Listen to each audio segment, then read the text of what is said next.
Delhi liquor స్కామ్‌లో ఆరోపణలు ఎదుర్కొన్నటువంటి ఎమ్మెల్సీ కవిత, అదే బీఆర్ఎస్ అధినేత కేసీఆర్ కూతురికి బెయిల్ మంజూరైంది. ఇదో రకంగా చెప్పాలంటే బీఆర్ఎస్ శ్రేణులకి కాస్త ఉత్సాహపరిచే ఒక శుభవార్తగా దీన్ని చెప్పుకోవచ్చు.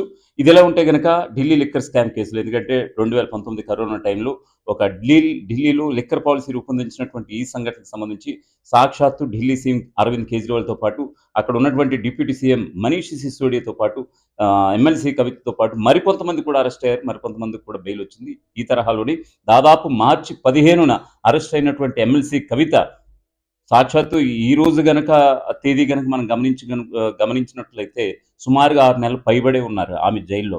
ఎన్నో పిటిషన్‌లు దాఖలు చేశారు. అవన్నీ కూడా తిరస్కరించబడ్డాయి. జ్యుడిషియల్ కస్టడీ పొడిగిస్తూ వచ్చింది కోర్టు. ఈ క్రమంలో తిహార్ జైల్‌లో ఉన్నటువంటి ఆమెకి ఈరోజు సుప్రీం కోర్టు ఒక విముక్తి కల్పించింది. ఆమెకు బెయిల్ వచ్చింది కవితకి.